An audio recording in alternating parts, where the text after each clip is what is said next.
do you want to talk about one of the trailers that dropped today, like Birds of Prey or Six Underground? Wait, there's a new Birds of Prey trailer? Yeah, they dropped like a full one today. Yeah, let me look it up. I'm the one they should be scared of. Not you, not Mr. J. Because I'm Harley freaking Quinn. Who's having a good time? I don't know, like, this trailer does look like Suicide Squad cut style trailer, and we all know how that turned out. So all I'm hoping for is that, like, you know, basically what they learned from Suicide Squad is, like, don't get a trailer house to edit your final movie to match the tone of the trailer that everyone loved.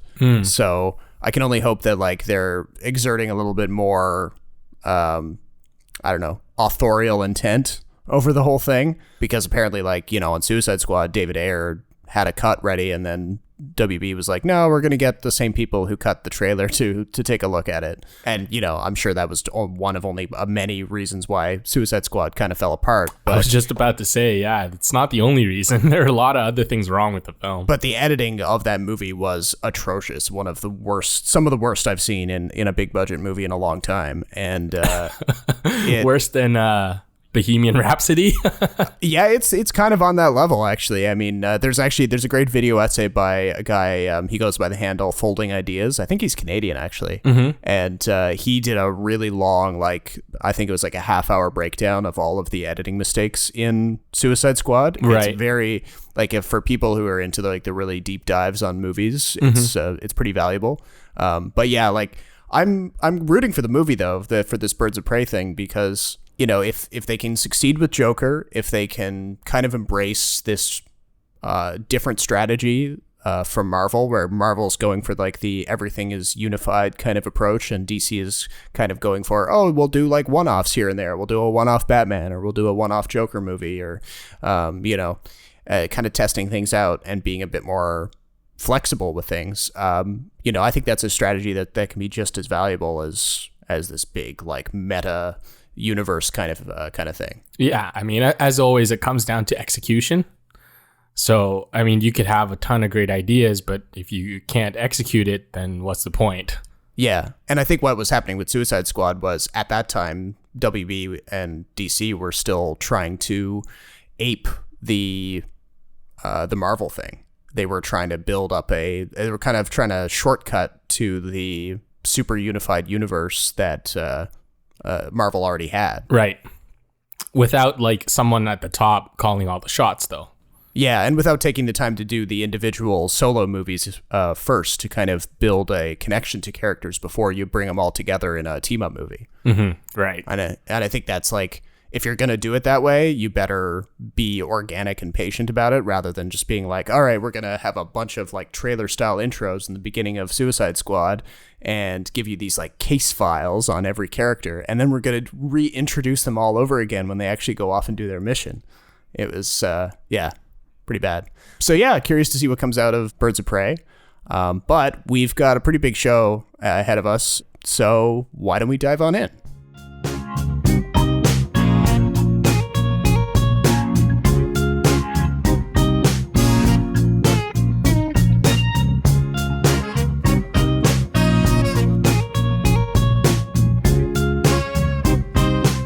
Hello, welcome back to the show. This is episode 59 of the Extra Buttery Podcast. It's a free-flowing conversation between two guys who love movies and TV. And coming to you from Toronto, my name is Robert Snow, and joining me from Vancouver is my co-host Jason Chen. Hey, how's it going? And let's just jump right on into it. We've got a couple of topics on the docket today. We're going to start off with a little bit of catch-up on TIFF, because as you might have heard in our big two-part TIFF special that we recorded here in Toronto during the festival, there was still a lot of movies for us to see when we finished up that conversation with our friends Kate and Peter. So I won't get into every single movie that I saw, but there were a couple of ones. There was one that was like really, really poor, and there was a couple that were actually really great. And the really bad one, I guess I'll start with Lucy in the Sky. Said you skipped your last 3 sessions. I'm giving everything to this program, to the mission. Kills me to say it, but our girl's been pretty inconsistent recently. Cola aboard? Negative. I can finish. Cola. She's tough cookie. Get the latch off. Not everyone can handle the ride. I'm pulling you out of the running for a ride. No. If I were a man, you would. Excuse me? I know what you're doing, but you're gonna lose. So this is a movie that I remember talking about it here on the show a couple months ago. They dropped a trailer for it, and I was interested in it for two reasons. It was telling like a sort of like a sci-fi story with a bit of a surreal kind of visual treatment about an astronaut who appears to be working for NASA in sort of like the late 90s, early 2000s, that kind of time period, while the shuttle program was still underway. The main character played by Natalie Portman, and essentially she goes up into space and experiences what a lot of astronauts have since referred to as the overview effect. And that's essentially a sensation that they get where they're looking over the planet Earth and they're kind of just bowled over by how beautiful the planet is, and how they feel this kind of sense of serenity and this kind of oneness with the planet. They feel like they need to protect the planet, and it's something that a lot of astronauts have reported. They're just, they're kind of consumed by this feeling.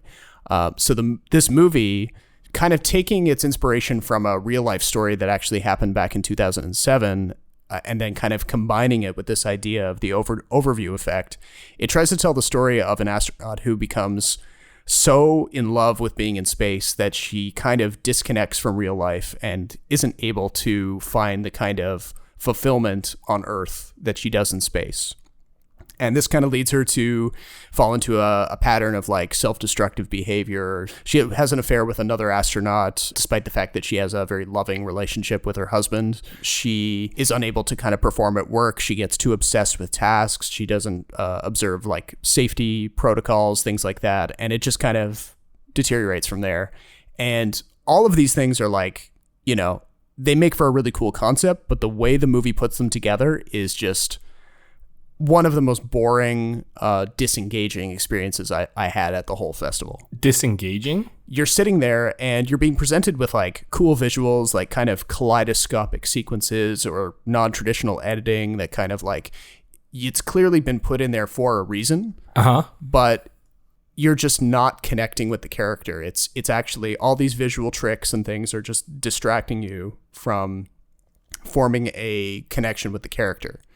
And we're talking about like not only the editing or some of the imagery, but also this thing that the director is doing with aspect ratio, where he's constantly moving either the letterboxed black bars on the top and bottom of the screen to kind of constrict the frame. He's like animating them in and out, or he's animating in pillar boxing from the sides of the frame. And he's doing it constantly throughout the movie. Like, we've seen it before in some movies, like they did it in Life of Pi, for example, for this really fantastical sequence where the Ong Lee wanted to have the flying fish that the character runs into at one point in the movie kind of leap beyond the edges of the screen. So he kind of adjusted the aspect ratio. And Wes Anderson obviously did it with The Grand Budapest Hotel, but he did it to kind of represent the various time periods that the story unfolds over. In Lucy in the Sky, this technique just seems like applied haphazardly. Like, you can kind of get the sense that the director is trying to box the characters in certain scenes and make them feel more claustrophobic, and then kind of widen the frame when they go to space or they have like a moment of realization. So there's some intent behind it, but it just feels like self-parody by the end of it. Like, he's doing it so often that like it just feels like this completely empty exercise. You think he's trying to show off a little bit? Yeah, there's a bit of a show off kind of thing too. He's like, oh, look at me, I'm playing with aspect ratios. Nobody else does this. And but like, that's, people don't do it because it's distracting. Like, you don't need to see the edges of your movie coming in and out, throughout the thing. It's right. It feels like the kind of thing that like someone on SNL would do if they were making a parody of like a artsy fartsy movie or something. Right. So anyway, like, Natalie Portman tries her best. She's doing this like heavy Texas accent, and, despite all the effort she puts into it, and a kind of a pretty solid supporting cast, like John Hamm is in this. Ellen Burstyn plays Natalie Portman's mother, and she's kind of hilarious in it. She's great. Zazie Beetz is in there too. But it just doesn't come together. I was like, I saw this with my brother actually, and he was checking his watch multiple times throughout the movie. And like, normally we're pretty committed viewers when we're seeing something, but Right. you're just like, it's that boring, and it's really too bad. So if we're talking about movies where I'm constantly checking my watch, there's been a couple at VIFF. Oh yeah, okay. Well, give me one of yours. Okay, well, there's two. So I've seen 1, 2, 3, 4, 5, 6, 7, 8 movies at VIFF so far. One of them being a short film. So 7.5, I guess you could call it. Okay. But the two films that I just couldn't help but check my watch the entire time, Motherless Brooklyn and Guest of Honor. Right. So I'll start with Motherless Brooklyn because it's the most fresh, and I watched it last night. I got something wrong with me. That's the first thing to know. I got threads in my head. I got threads in my head, man. I twitch and shout a lot. Makes me look like a damn freak show. Can't you ever cut that out? I'm sorry. Touch it, Bailey. I'm sorry. But inside my head's an even bigger mess. I can't stop twisting things around, words and sounds especially. Have to keep playing with them until they come out right. So this is an Edward Norton film that he directed and adapted from a novel. And it's about a detective or a private investigator, actually, with Tourette's. And he's investigating the death of his mentor and boss, played by Bruce Willis. On the surface, it sounds really, really good. It takes place in 1950s New York, so you get that period aspect of it. Edward Norton's shown that he can play a lot of deranged characters or ones with physical mental tics. Looks-wise, it was a really fascinating film because the production design is great. And it's littered with this 50s jazz music, sort of the kind you hear at bars, and it's kind of littered throughout. But if you ask me what the plot was, I literally couldn't really tell you. At some point after the half hour and about half hour before the movie finishes, that meat of the movie, the middle of the movie, it makes no sense. It loses so much narrative structure that from scene to scene, you're trying to figure out exactly what that scene is there for. There's a lot of conversation where I might have to rewatch it just to catch the things that he might have just slipped in. But on first viewing, it's one of those films that seems very distracted by, first of all, Edward Norton's performance and the background itself. It's also an Edward Norton film, so I think there's only like maybe 5 scenes where he's not in it. Right. It's very much is a movie about him. Other than that, I can't really say much about the film because I don't feel like a lot happens. So I gave this film like 2 out of 5 stars just for that reason. It's instantly forgettable or something? Yeah, kind of. The clues he collects kind of all come together within the last half hour. Right. But by that point, you've lost track of all the threads that he's laid down that it doesn't really matter anymore because you've already given up. Right, exactly. Like they, it kind of feels like they're just brushing all of the dirt of the movie into a tidy little corner right at the end. Yeah.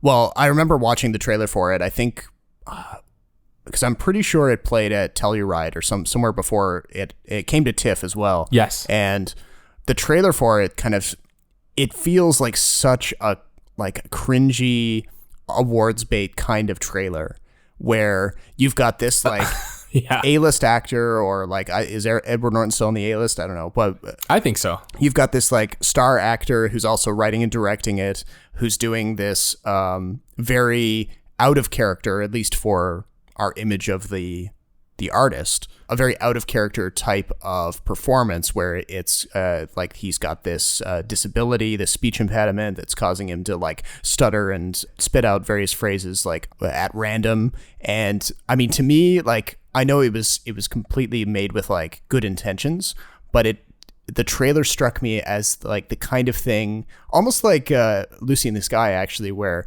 it's being made unintentionally with this kind of awards bait kind of flavor where it's like, look at this actor, look at his performance, look how he had to completely change himself for the role, like he's doing this crazy vocal thing. And you know, it would almost be better to me if Edward Norton had stayed behind the camera and they'd gotten a real actor with Tourette's to do it. Did I mention this movie is 2.5 hours long? Oh god, yeah. So he could have easily cut half an hour from this film and it would have been perfectly fine. And I think that's like one of my biggest gripes so far at VIFF, where we're just, 1 week in, is that it seems like movies these days are a lot longer than they should be.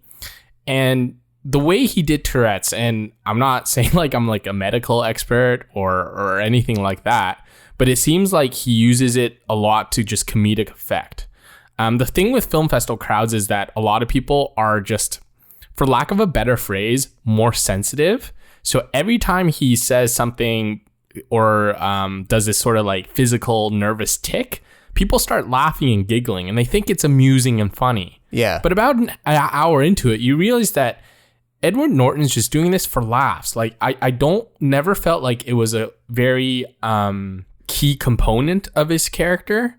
I don't think it really required it if you wanted to understand the movie and the plot. It seemed that from the trailer that they were trying to make a sort of statement in the trailer about how his character is kind of using his Tourette's or his like the analytical abilities that come with his disability to kind of enhance his detective skills. And interesting point. I don't know if that bears itself out in the actual movie or whether that was just something they kind of drew together for the trailer. The part where he's supposed to be the savant, where he like remembers everything he says or sees, when he's putting together the clues, it sort of becomes like a TV movie where there's like a bunch of flashes of images on the screen, and you're supposed to sort of get the feeling that he's thinking of all these things and putting it all together.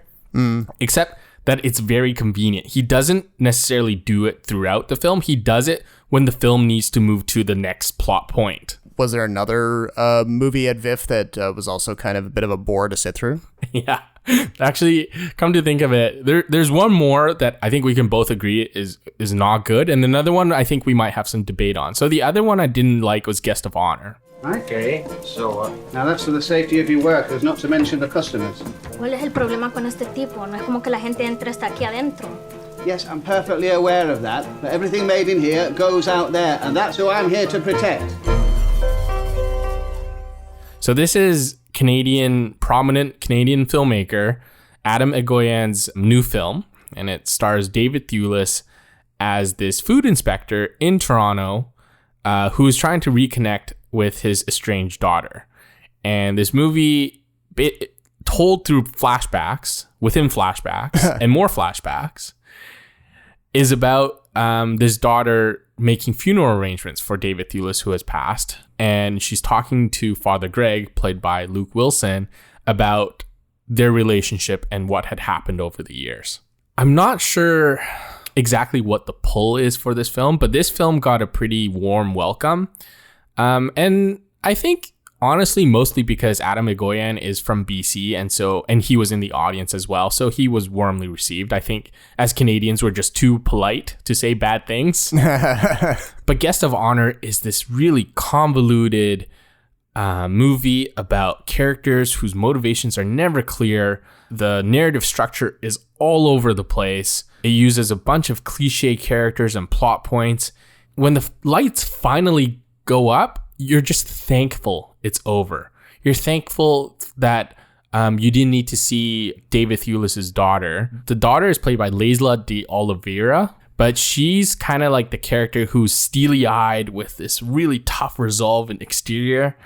And then in the next one, she's like this like crazy person who just does things so randomly and so irrational that it's difficult to piece together everything. Arsene Kanjian, who is Adam Egoyan's partner, plays this Armenian restaurateur in the movie, and she is probably the best part because she provides the comic relief that I think everyone needed in the audience. And again, I kept looking at my watch the entire film because I was just trying to time everything. Because usually within a movie, like in the first hour, you kind of have a really good idea what's going on. An hour and a half in, you get this maybe turning point or a climax. And then within the last half hour, everything kind of winds down and it all wraps up quite nicely. I don't think this movie followed any of that. It was just like the kind of nested flashbacks were just sort of tripping up the rhythm. A little bit. So, I mean, do you care for spoilers? Yeah, I'm probably not going to see this unless it got nominated for like some sort of Oscar. There's no way this would get nominated for anything. Like zero chance. So the daughter, her name is Veronica, She is like this, I wouldn't say musical prodigy, but someone who's really talented in music. And her father, David Thewlis, go to meet this music teacher, Alicia, who takes her in as a student. Alicia has a son about the same age as Veronica. David Thewlis's character and Alicia begin to have an affair to Veronica's disapproval. Veronica ends up dating the music teacher's son for reasons unknown. And then at some point, the music teacher dies in an accidental fire. And somehow her son blames Veronica for the death of his mother. So he ends up committing suicide. And then Veronica goes on to become a high school music teacher who is accused of having an affair with a student of hers, but she doesn't actually. But because she feels so guilty about the death of her previous boyfriend, Alicia's son, that she voluntarily goes to jail. I'm so confused. It's kind of just like convoluted legal process and logic be damned kind of type things, where I feel like maybe in better hands, this has a multi-layer story to it. But on one hand, you get David Thewlis as the food inspector, and then another hand, you have a father-daughter drama that I think defies a lot of logic. Yeah, it just like, even your synopsis there, like, I'm impressed you could keep all the names straight, because it's it's just it took me a while to like sort of summarize the whole thing. The review is up on the website kinetoscope.ca. So if you read that and you understand it, then I think you have a pretty good grasp of the movie. There's also like a creepy bus driver thrown in there who I feel like he just picked off the street, because he looks like just like any other creepy dude you'd see in any other movie with the beard and the dad bod and the messy hair and a sense of paranoia. But anyway, this was the first opening gala movie I've seen, and it was really disappointing because I love VIFF, okay? But it has this like inferiority complex. I don't even know if I should even say this, but they're constantly talking about how like VIFF has all these shows and this programming, and there's a lot to do and see, and which is great. But at the same time, I don't feel like we always need to compare ourselves to or talk about how big we are, because it screams a little insecurity. I think VIFF has a niche as a film festival for like CanCon and indie films and smaller films and foreign films. It just doesn't have the star power of TIFF, and I think that's perfectly fine. But Adam Egoyan, because of the prestige he has, I guess was named the opening gala film, which I kind of thought was disappointing. In a kind of industry that values, competition and being the best and all of that, box office numbers, I guess maybe the programmers feel that they've got to kind of match TIFF blow for blow or something like that. But yeah, like you said, why? You have to put it in context. Vancouver is one of the biggest cities in Canada, but it doesn't have the population of Toronto. The film industry is equal, if not bigger, than it is here in Ontario. But these things don't necessarily correlate, right? I mean, you can have a big local industry and a small local film festival. I mean, it's too bad that they're kind of maybe booking movies that look splashy on the outside but don't actually pan out in terms of quality. And the other film that I think we're going to disagree on, even though I really like this film, well, not really like, but like, is A Hidden Life.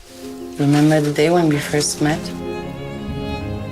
I remember that motorcycle, my best dress. You looked at me and I knew how simple life was then. This movie went on for far too long. I'm sorry, this is not a 3-hour movie. I love you, Terrence Malick, but you needed to cut an hour from this thing. I agree. Yeah, I mean, I do love it, and I gave it maybe a half star more than you did on Letterboxd. I gave it an almost perfect score. But yeah, it is so long, and it is tedious. Like, I would say maybe cut, like, maybe not an hour, cut maybe half an hour, 45 minutes, something like that. But like a significant chunk, though, right? Oh, yeah. This isn't something where you can just drop, like, 1 or 2 scenes. Like, you've got to That there's a certain amount of repetition in what he's doing here, where you get the point like early on, and they don't need to show like 3 more scenes of the main character's wife being shunned by the village people or something. Yeah. So this is a film based on a true story about an Austrian conscientious objector of the Third Reich and Nazis, Franz Jagerstatter, who's played by August Diehl, who was in, I believe, Inglourious Bastards, was he not? Yeah, he was. Yeah, I was trying to figure out where I'd seen him before, and it turned out that it was that. Yeah, and so him and his wife, who's played by Valerie Prochner, they're this really salt-of-the-earth farm couple living in the Austrian mountains, and they really live a simple life. They're very religious, and of course, the Germans invade Austria, and everyone in the village basically gives in to Nazi rule and sort of everything that the Germans bring. But Franz and his family, him mostly, reject all of this. And so in doing so, gets ostracized from the rest of the village. And so the rest of the film is about them meditating on what love and devotion is, what it means to stay true to your principles, even though they're being abused physically and verbally by the village people. And it's mixed in with all these like Terrence Malikian shots of just really, really gorgeous mountains and waterfalls and blue skies. Like some of the, I would say like you could watch this, almost any frame of this movie could be a painting. Oh my God. It's just, that was enough to keep me going. Like I definitely wasn't going to, I definitely wasn't going to like mark it down for the length on that part alone, because like the rest of the movie making there kind of gets you through it. Yeah, exactly. And it's got like, the everything else that Malick brings too, with like the narration that comes in whispers. Yep. The love letters that are written to each other that they narrate instead of like actually, act out and whatnot. It's got the wide angles, so you see a lot of like people like taking a scythe to the fields, picking wheat, grinding wheat, all this kind of stuff. It's very much like a BBC Blue Planet kind of documentary. Yeah, there's a bit of that. Yeah. Yeah, but I think as a story though, it's just too thin. It was really hard, I think, to spread it out over 3 hours and to have it be interesting for the entire time. So this was another movie where like I really just kept looking at my watch just to know how much longer I have to sit in that stuffy theater. Yeah, yeah. Because if you're not comfortable and you're not in the right mindset, a 3-hour movie feels like 6. Exactly. It's almost torture sometimes. Like I almost wish that I'd seen it not as part of TIFF, where I was in the middle of like a big chunk of other screenings where, I was already getting kind of tired out by all the other stuff I was seeing. And then to kind of, even in the way that I ended up seeing this, where it was the only movie I saw on that particular day, it still felt long. Maybe if I'd seen it in a different context, it wouldn't have worn on me quite so much, but I still feel that like compared to some of his most recent releases, it's way better. Like Song of Songs or Night of Cups, things like that, this is very much more in line with like Tree of Life. Yes. Or maybe some of his what's the one about the Pocahontas John Smith story? The New World. Yeah, movies like that where so like even though the central relationship and the plot were very thin in comparison with all the material we get, I was still interested in their story, and I didn't, I cared about the main guy, the August Diehl character. I didn't want to see him get executed, for example, but so I had that connection to the characters at least, so that was good. Whereas, in Song of Songs, I could really care less what happened to Ryan Gosling or Michael Fassbender. That's really interesting, because I thought, as good as August Diehl was, I thought Valerie Prochner was better. Oh yeah, yeah, true. Yep. Yeah, he was a little wooden, I think, a little too stiff, but that's just the way his character is. He's very unrelenting. Yes. In both like his conviction and just the movie itself. It's very relentless in making you try to meditate on things. Flipping back to TIFF really quickly, I can't think of a more different movie from A Hidden Life in the form of Uncut Gems from the Safdie brothers. Right. Oh, I'm so jealous you saw this. So I want the Celtics to cover. I want the Celtics halftime. I want Garnett points and rebounds. What do you know? I don't know. I guess no. Well, I'll tell you what I know. It's the dumbest fucking bet I ever heard of. I disagree. I disagree, Gary.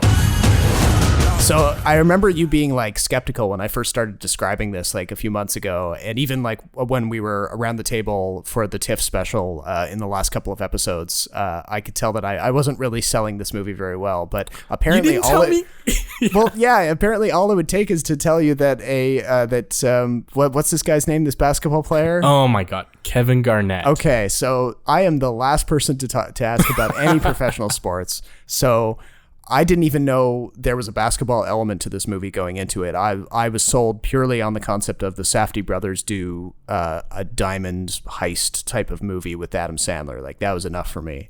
But yeah, this movie is like where in every way that A Hidden Life is stretched out and meditative, Uncut Gems is in your face, grinding your head up into the glass, screaming at you, and pulling your pants down. That's, it's awesome. This sounds awesome. From the very like opening sequence where it's just this riot of crosstalk, people screaming at each other, Adam Sandler moving through the city, making quick deals, placing bets, pawning stuff off to finance bets in other places.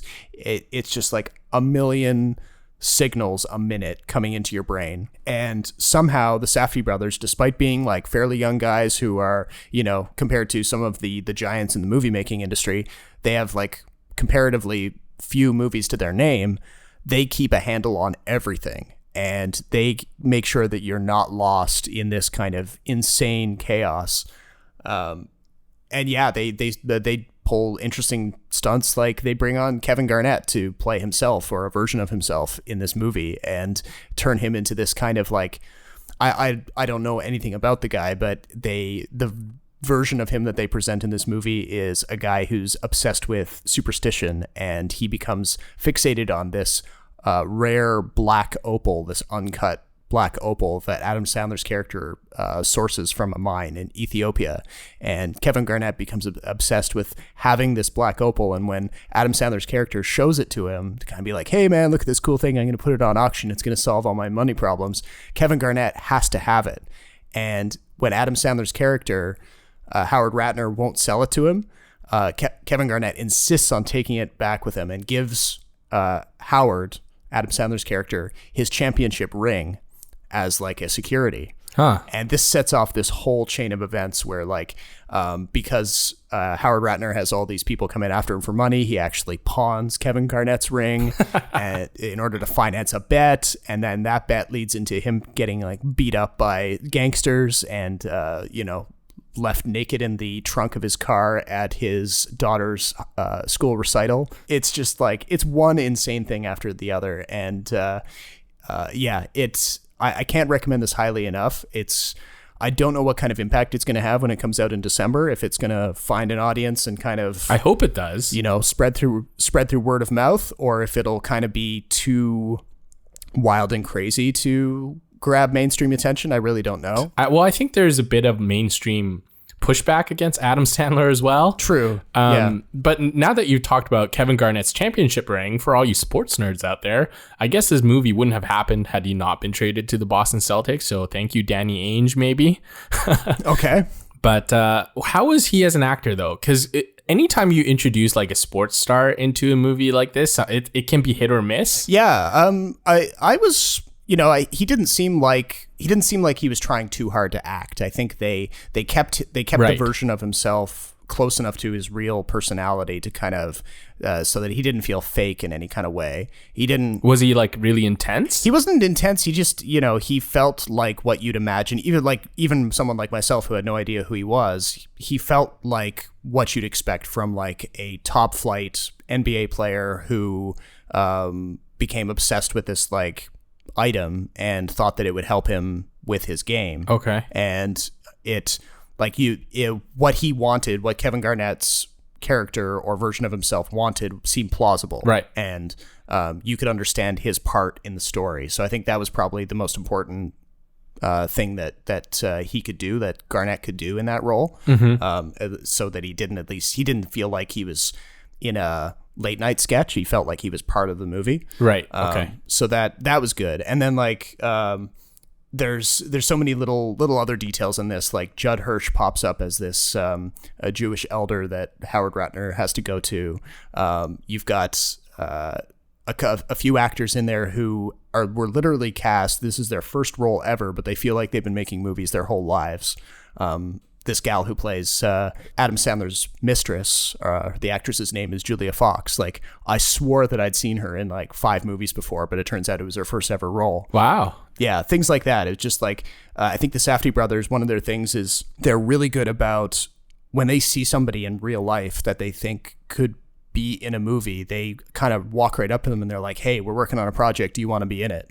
And I think their instincts really serve them well in this movie. Oh, that's good to hear. Yeah. So it comes out late in December. I think it's like maybe the 18th of December, something like that, just before Christmas. So okay. Yeah, it might be up. It might be up for like best director, maybe best screenplay, stuff like that. I wouldn't see Sandler getting notices for acting, even though he's really, really good in it. I think that maybe the Academy is still a little bit biased against him, but we'll see. Well, speaking of December releases, I saw Just Mercy. Oh, yeah. Which is going to be, I believe, in the US, getting its wide release on Christmas Day.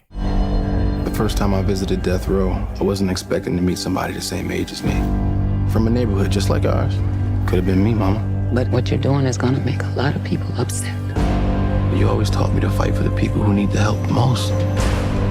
Your life is still meaningful, and I'm gonna do everything possible to keep them from taking it. This is a movie based on a true story again about Brian Stevenson, a Harvard-educated young black lawyer, played by Michael B. Jordan, who goes to Alabama and starts the Equal Justice Initiative. And what he does is he represents people on death row who have otherwise not been given a chance to defend themselves or have had really shitty lawyers representing them. It's one of those feel-good films that's very Oscar baity, but it's not well done enough to have any sort of Oscar consideration, in my opinion. So it's not even like Green Book territory? No, but interesting that you mentioned Green Book, because this is a film about injustice and racism and how we're very prejudiced, especially at the time period set in 1980s Alabama, I believe. Brian Stevenson goes to Alabama and he's trying to get a guy on death row called Johnny D get a stay for execution, and Johnny D is played by Jamie Foxx. So already you have quite a bit of star power, and Michael B. Jordan's assistant in the movie is Brie Larson, who I think was probably the best actor of the entire group, even though her character does like virtually nothing other than, talk on the phone and stuff.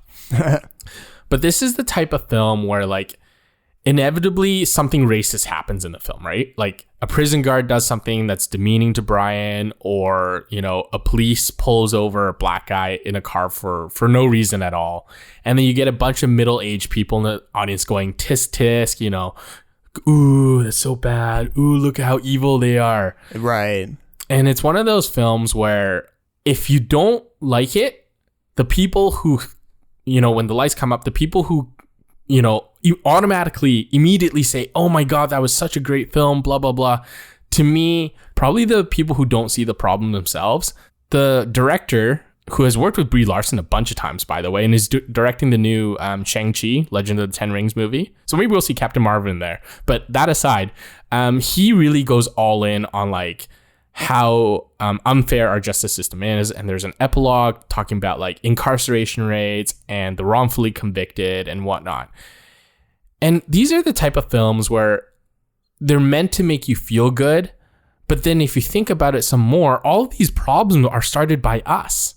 So we have this like habit of congratulating ourselves for cleaning up our own messes, even though, you probably shouldn't have made the mess in the first place. Right. Yeah. That's kind of like what Green Book was doing. I mean, exactly. So arguably it went further, but yeah, it's just kind of like pat yourself on the back for watching a socially progressive movie and maybe not do anything in your day-to-day life that would actually address the problem.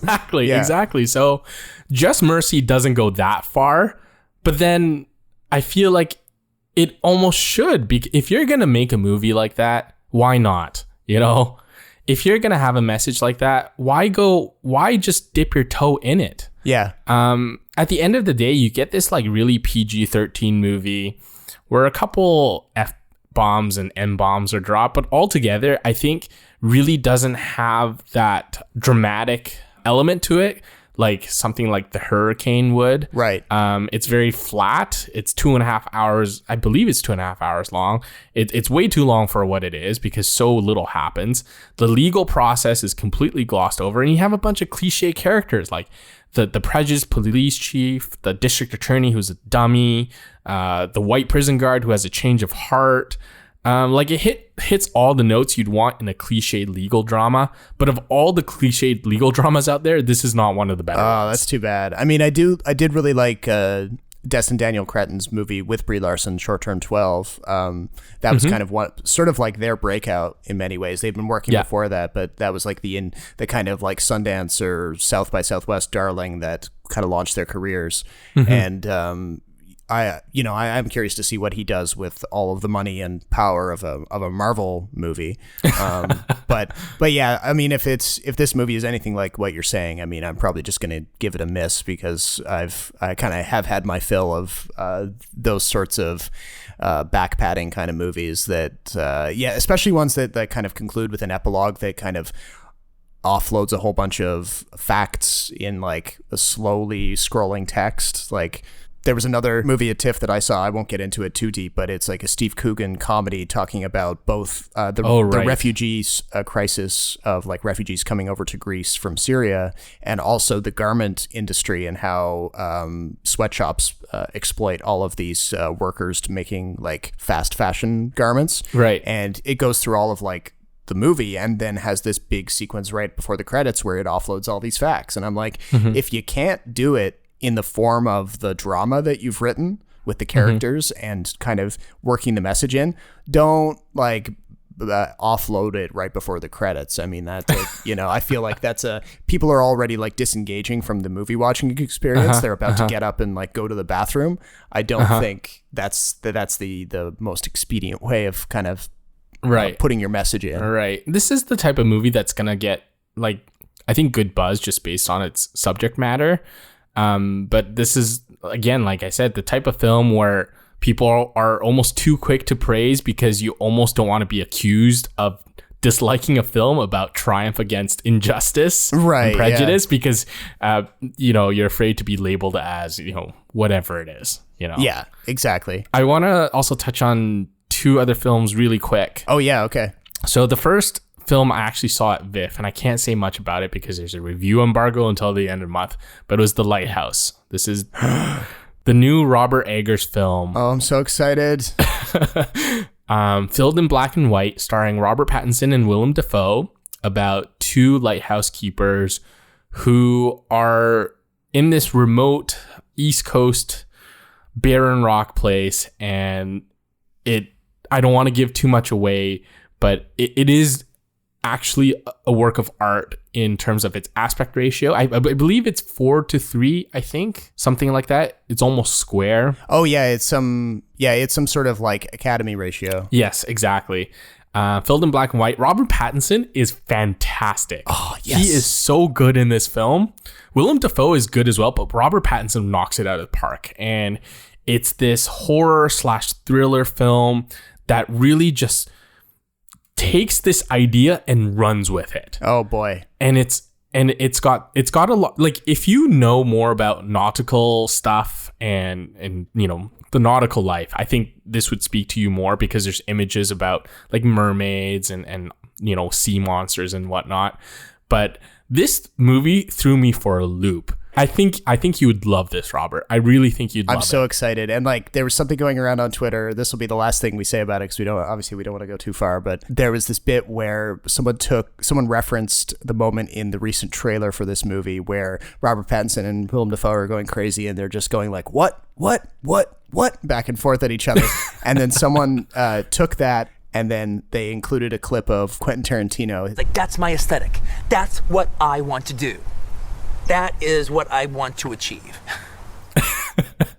even without having seen the movie, I feel like I identify with that phrase. So we'll see how that nets out when when I see it for real. But was the other movie, I'm going to guess now, the other movie that you've seen that's pretty noteworthy would be Parasite. Okay, I'm going to save that for the end because that one's... But the other one I want to touch on is Anne at 13,000 Feet. Oh, yeah, okay.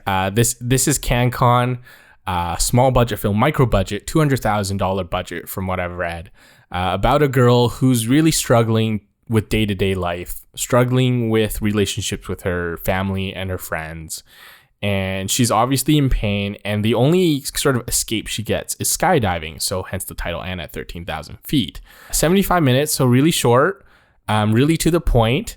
My only gripe is that we see Anne struggle for far too long without any sort of real conclusion or real turn in characters.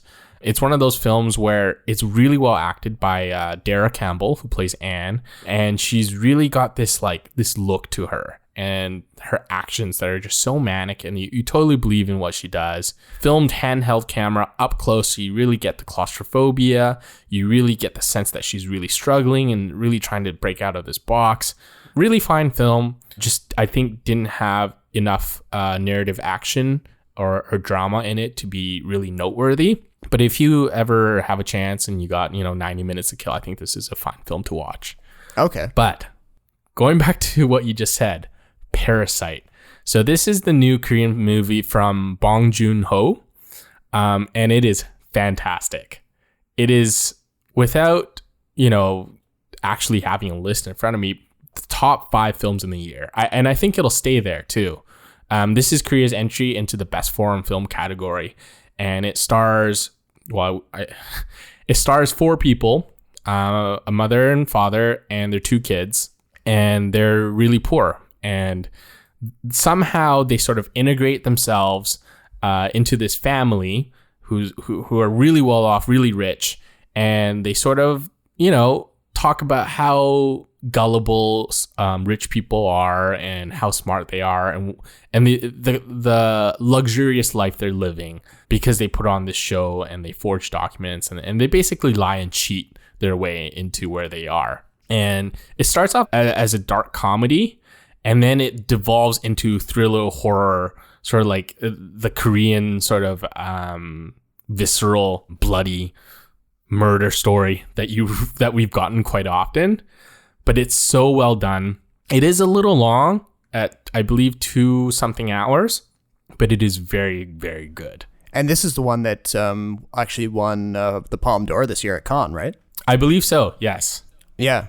So, I mean, like, ever since it won the Palme d'Or, I was kind of had my attention. I mean, I've liked Bong's movies before. Mm-hmm. And, because he's done stuff like Snowpiercer and Okja and stuff like that. Yep. The Host. And The Host, yeah, I haven't seen The Host myself, but I've heard, lots of good things about it. But his filmmaking has often been concerned with, like, divisions in class and, the pace of capitalism and things like that. And, he's had varying degrees of success with it. I mean, Snowpiercer was obviously, it took that and put it in sort of a post-apocalyptic future.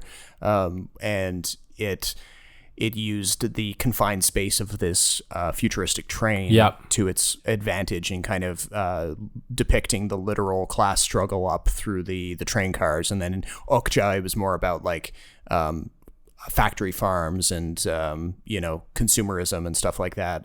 But it sounds like he's taking that topic on in Parasite again. And some people I think have said that it's probably his most like fully realized attempt at that kind of commentary. Yeah, because it's not one-sided. Like if you think about Snowpiercer, it's like, oh, the rich people, the privileged people are all bad. I think Parasite does a better balance of it.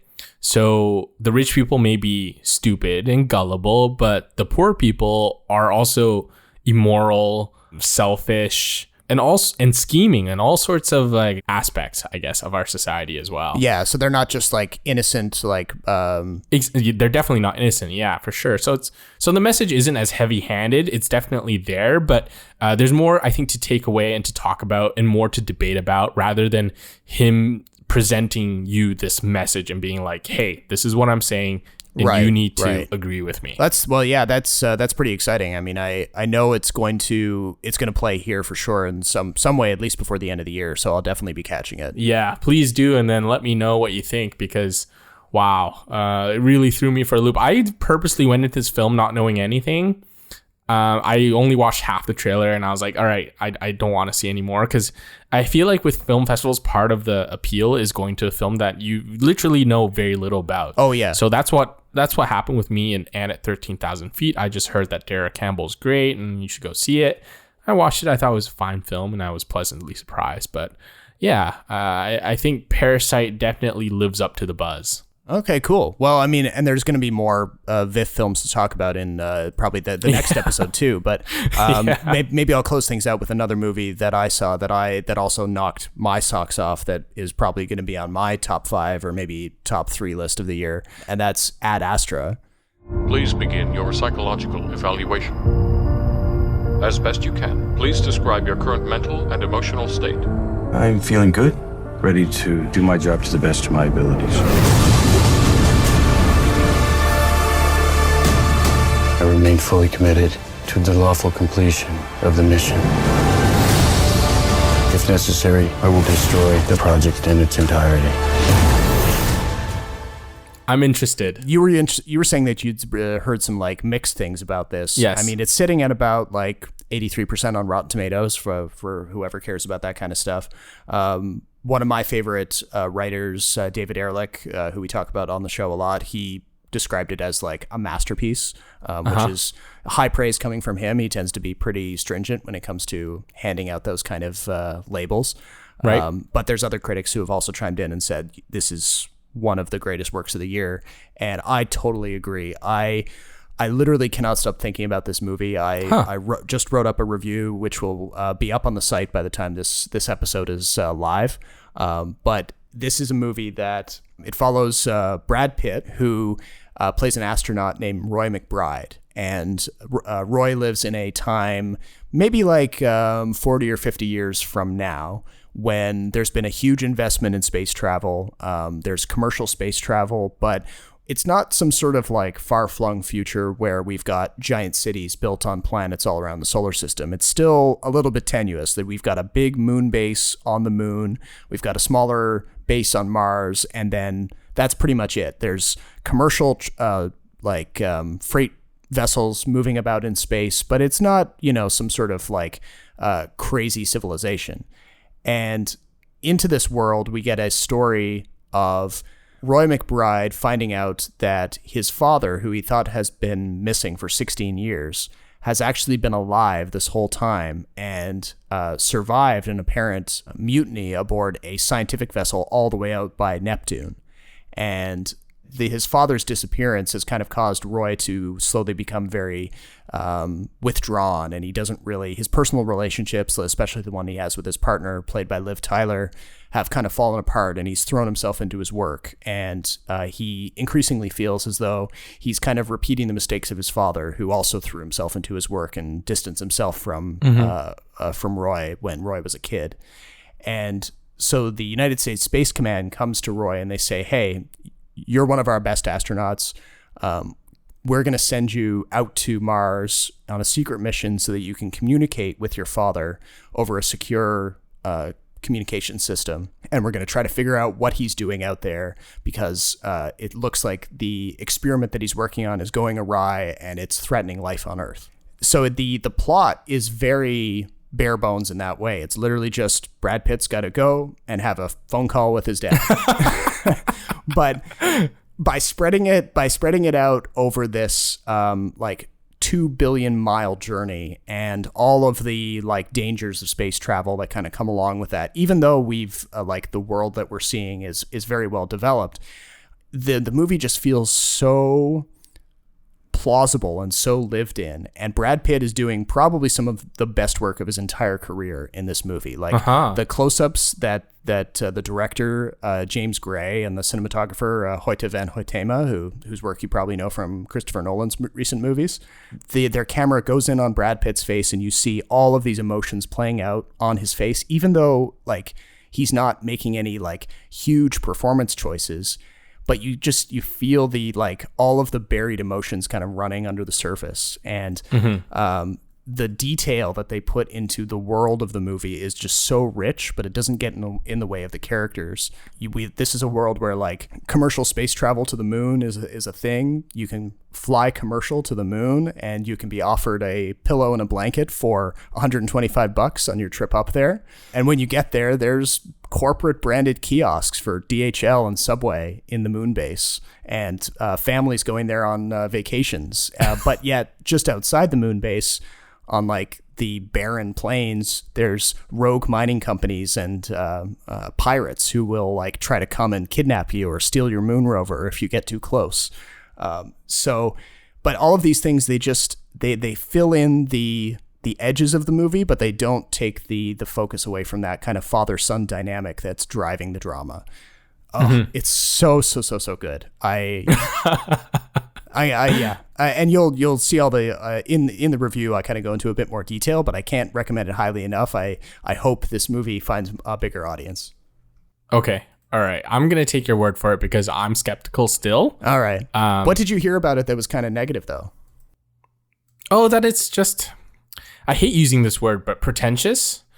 That it kind of just meanders, and of all the sci-fi and meditative space films out there, it kind of falls short of what it wants to be. So, but easily so far in your top 5 this year. Oh yeah, very comfortably. Okay. Comfortably, okay. All right, because we kind of texted each other the other day, and I was like, I'm struggling to find 20 films I can put in top 20 that are actually good. Well, no, I agree with you. It's tough. Like, you know, you look at everything you see over the course of a year, and it can be, you know, to kind of make a list of like 20 movies that you're like, I love this. It can be hard. Yeah, and that's why throughout I was like, is Avengers Endgame going to get a Best Picture nominee? Because honestly, with the way they treated Dark Knight, I wouldn't be surprised. If it did, I think I would feel better about it than Green Book winning last year. So we can all agree now, though, like Green Book is like an all-time travesty, eh? I wouldn't call it a travesty. I mean, there are parts of it that, like, you know. No, like them winning Best Picture. That, yeah, 100%. Yeah. It's a fine film. It's just it has its problems. It's a very middling film. Yeah, like there are certain things in the performances and in the staging and the cinematography that are all great, but the way that Peter Farrelly talks about it, he talks about it like it's God's gift to cinema, and it's really irritating. And just the political statement it makes, yeah. But I think we've talked long enough. I've got way more VIFF showings to go to. Yeah, so come on back next episode where we'll probably be talking about Joker because that comes out a few days from when we're recording this episode. So we'll probably have some thoughts on that. Of course, that's been dominating the movie conversation in other zones as well. So I'm sure there'll be some discussion there. We'll probably be wrapping up the other things that Jason will be seeing at VIFF. And we'll probably toss in a few other topics there too, because we're masochists like that. But until the next episode, my name is Robert Snow in Toronto. And my name is Jason Chen in Vancouver. Be sure to check us out online at kinetoscope.ca and our Twitter handle, kinetoscopeca. And thank you for listening, and we'll talk to you next time.